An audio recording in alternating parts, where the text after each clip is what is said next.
I want you to meet a lovely young woman who has actually attempted suicide and the psychologist who treats her. They joined us here a while ago to help us gain the understanding we need to prevent suicide in the teens we love. Here's what we discussed that day. Did you know that about 20% of high school students have considered attempting suicide in the past year? That's what suicide experts say, and that comes to about 5 teens in every classroom of 25 or 30 students. Now, according to the National Institute of Mental Health, suicide is the third leading killer of young people between the ages of 15 and 24. Every day, 14 teens in this country take their own lives. What's going on? And even more importantly, what can we do about it? Well, we're going to find out. I want to introduce you to some very special people. Right next to me is the lovely Amanda Pellissier, and she's 19 years old. She's a student, and she has attempted to take her own life several times. And she's going to tell us today about her journey through recovery. And we're so glad that you're here. Thank you so much for being with us. And sitting right next to her, we have Dr. Alec Miller, and he is an associate professor at the Albert Einstein College of Medicine, and also the director of the Adolescent Depression and Suicide Program at Montefiore Medical Center. Thank you for being here. Amanda, I do want to start with you. The burning question that everyone has is, why in the world did you want to take your own life? Well, the way that I was feeling at those times, so depressed, I suffer from depression, and I always try to explain to people, it's like having your mother die and feeling like that worse, double times worse, and all the time it's like a black cloud that follows you around. There's nothing you can do about it. And a lot of people, I guess, would relate suicide to insanity, but for me, it was the insane, what I was feeling, it was insane for me to just go on another minute and feeling so that much way. pain, right? Now, Alec, do you hear this often? I mean, this is painful, just hearing her talk about this. Are these the kinds of things that you hear from teens? Absolutely, and I think it's important we need to think about that suicide is a silent epidemic in this country. I don't think your viewers may know this, but while there are 18,000 homicides each year in our country, there are 30,000 suicides. And in the average high school classroom, as you mentioned, there are about 20% of them who have thoughts about suicide in the past year. About 15 of them have a plan, 15%. About 8 or 10% of them make an attempt, and only 2 or 3% get medical attention. So there are thousands of them out there who are not getting medical help. Well, now, can something as minor to us as adults as getting a poor grade or maybe breaking up with a boyfriend or girlfriend trigger something like this? Well, there was an article that said, kid kills himself over bad grades.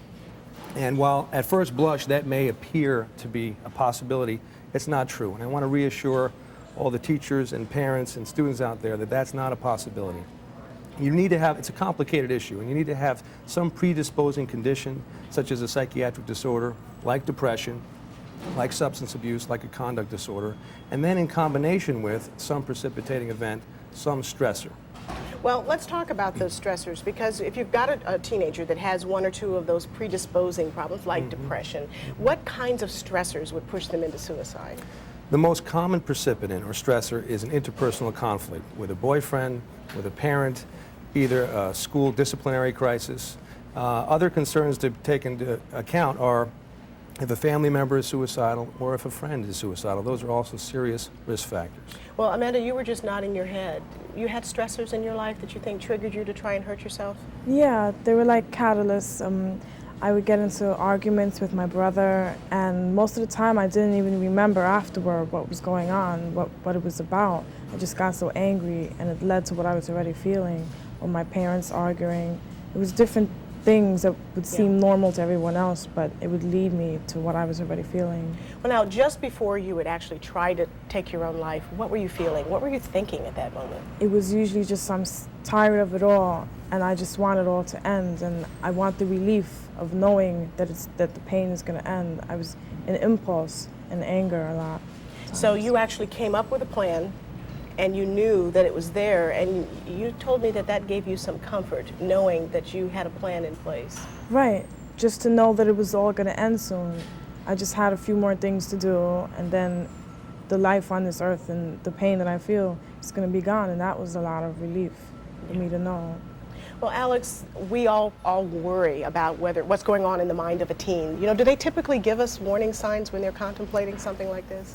There are often warning signs, and unfortunately we miss them, both verbally and non-verbally, and I think we need to be aware of some of them that are common. Some of the common warning signs, especially for depression, include sad or depressed mood, hopelessness. In terms of talking of suicide or death, sometimes teenagers will say, I wish I was never born, I wish I were dead, I wish I don't want to be here anymore. They'll often sometimes talk about everyone would be better off if I were dead, and my family would be relieved if I were dead. So we have to be aware of that. In terms of other warning signs, changes in appetite or sleep, both either increases or decreases. Another warning sign is giving away favorite possessions. I get very concerned if someone gives away their favorite shirt, their favorite TV, video game, or a certain music that's important to them. Sudden changes in mood. They might be depressed for a while and all of a sudden they become elated, and that's a worrisome sign, as well as aggressive behavior, fighting and arguing more and more. Yeah. Well, Amanda, you mentioned that you actually gave some things away. Tell us about that. My twin sister, Suzanne, I gave away a lot of my clothes to her. I told her, listen, if anything ever happens to me, I kind of hinted maybe something might happen to me. I gave her some of my favorite dolls, some of my favorite clothes. I would tell my mother, if I die, this is how I want to, be buried by cremation and stuff. I would tell So her. you were actually giving your family hints on how you'd want to be cared for after you died. And I would start the sentence out by, if anything ever happens to me. And I would tell them that I would want so-and-so to happen. Now, when you were saying that, deep down inside, were you hoping that they would hear your pain and say, wait a minute, why are you talking about something like that? Let's get you some help. Were you actually saying those things to get them to pay attention to how you were feeling? Or did you really want them to do that? I really wanted them to do it just in case I was actually going to go through with it. But there was also a part of me that wanted them to realize, hey, there's something wrong. She keeps talking about death. Well, Alec, what Amanda's saying raises huge red flags with me, just hearing her say that. But sometimes we know that there are teens that can be somewhat of what we call drama queens. They say those things and they don't really mean it per se. They're just trying to get attention because they're frustrated. As a parent, how do you figure out when it's real? As you mentioned, some kids just, as a form of expression, say, oh, I wish I was dead. But you have to take into a broader context, and as Amanda's saying, there has to be other symptoms that you need to be aware of and other behaviors that need to be warning signs for families and peers and teachers to look into. So I think you don't want to take one symptom out of context. We want to look at it as a whole thing and maybe refer for consultation to make sure that the adolescent's okay. Well, and you also have the teen that says, oh, I'm fine. Here, take all of my clothes, take everything and prepare for my funeral, right. But I'm fine. You would say to a parent, they're not fine. I would say they're not fine, and then I think that particular behavior warrants a lot more inquiry, and I think parents need to be direct, ask the questions clearly. I think there's a myth that if you bring it up, that you'll plant the idea and then they'll act on it. That is not true. If someone's thinking about it, it's not going to get them further along.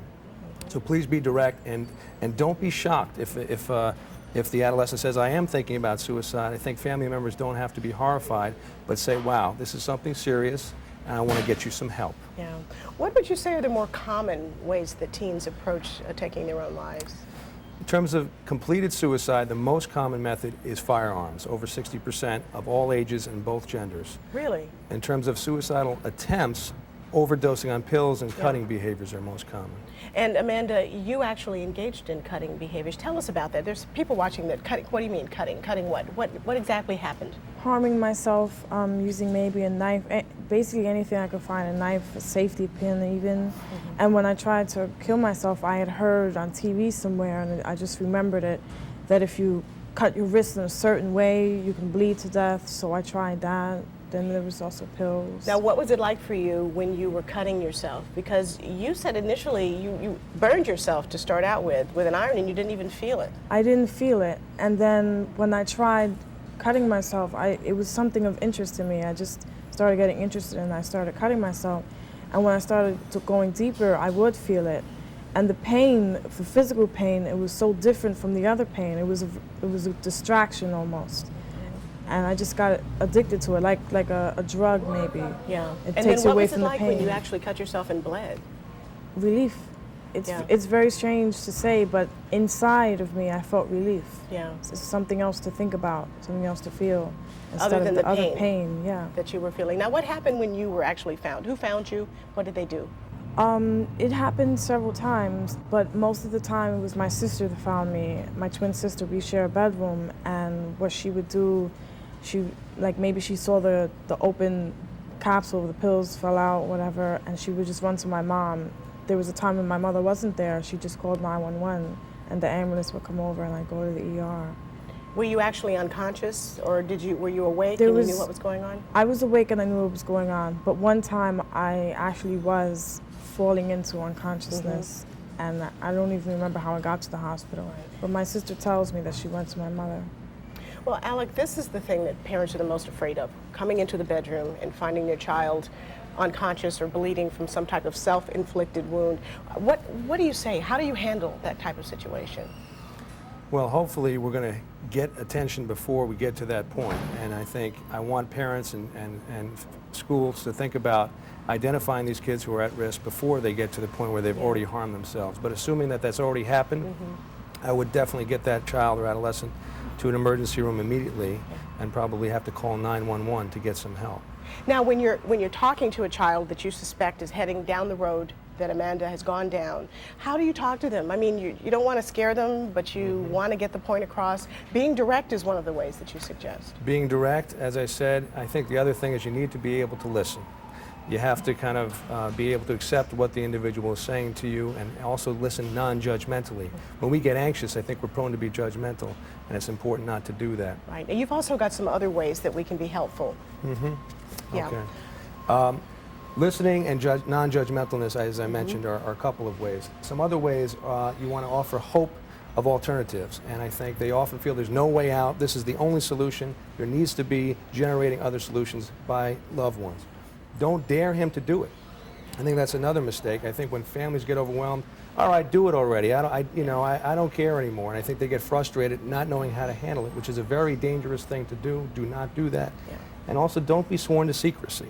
Yeah, now talk about this sworn to secrecy issue. It's not only an issue with parents, but also with other teenagers that know what's going on. Exactly. I think teenagers turn to their peers or their siblings first before they go to adults. And I want to give a message to the adolescents out there. Do not be sworn to secrecy. If you're a real friend or loved one, tell them, I will not keep this a secret that you want to kill yourself. In fact, I'm going to tell a caring adult so I can get you help. And if the adolescent gets upset, so be it. You want to make sure you keep your friend alive. And you also want them to know the importance of taking action and getting professional help. Tell us about that. Well, the other thing is for families to know is to make sure you take action by removing means of suicide. If there's a gun in the house, make sure you get it out of the house. If there are pills, get the pills out of the house. Secure the house for safety. And finally, and most importantly, make sure you get some professional help. And that sounds very reasonable, but in the throes of all of this, it can be really overwhelming for parents. You know, as an ER doctor, I've seen this scenario played out in the emergency room where parents are just so frightened and overwhelmed because they had no idea that their child was at this point. Going to the emergency room is a reasonable thing, isn't it? Absolutely. When things are at the point where you're scared to death? Absolutely. When in doubt, if you're that concerned about safety or there's been some overdose behavior, don't hesitate. And hopefully from the emergency room, you'll get some good referrals to some qualified mental health professionals in your community. Absolutely. Right. Well, the ER can intervene. We can get someone, a counselor, someone to actually talk to the child, assess what's going on, and then get the right help. Amanda, in your case, what are you doing now so that you don't feel so depressed and suicidal? Well, I first started having a psychiatrist, and then I got to a group. Actually, he's the co-leader, Dr. Miller. So you guys are very good friends. You've known each other for a while now. He's helped you. Yeah, a couple of years now.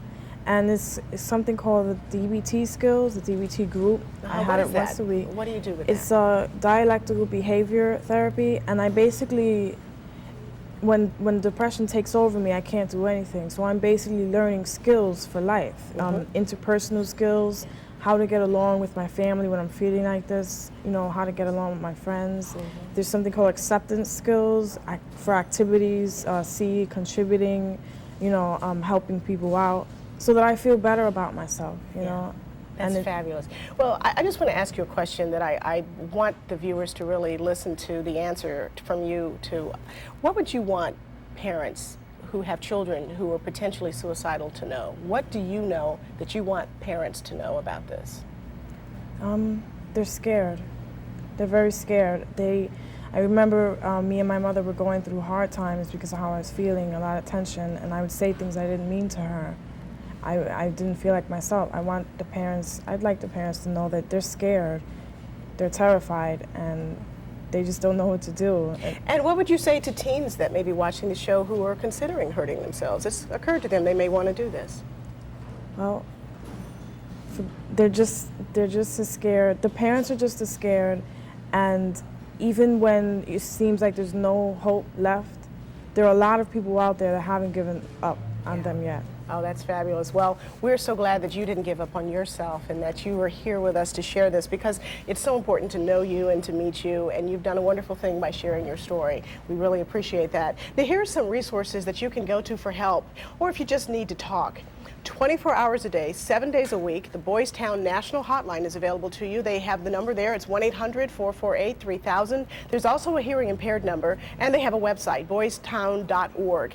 Now, the 9-line hotline at Covenant House is also available. It's at 1-800-999-9999, and their website is covenanthouse.org. And of course, you can always contact any local emergency room. If you're frightened or you need help or you just don't know what to do, you can always go there for help. Okay, we're back. Now, since we shot this segment, some more research has been released, and there's another factor that you should be aware of that could increase your child's risk of suicide, and it's something that's only recently been discovered. As we mentioned earlier, any child who's clinically depressed has a higher suicide risk than a child who doesn't have signs of depression. So parents whose children are depressed should always pay special attention to any of the warning signs that we've talked about today. But there's something else you should be aware of. A lot of clinically depressed children take antidepressant medications because there is some evidence that these drugs could help counteract their depression. But what scientists have also discovered is that in a small percentage of children and adolescents who take these drugs, the antidepressants can sometimes increase their risk of suicidal thinking and behavior, at least during the first few months that they're on the drug. Now, as a result of these findings, the Food and Drug Administration has now put a black box warning on antidepressant medications to warn parents about this risk. You know, they stress the need for you to monitor your child's reactions very closely when your kid first starts the drugs, and then certainly during the first several months that they're on them. You need to stay in very close touch with the doctor and tell them immediately if you see any increased signs of irritation, anxiety, or any of the suicidal warning signs that we've discussed today.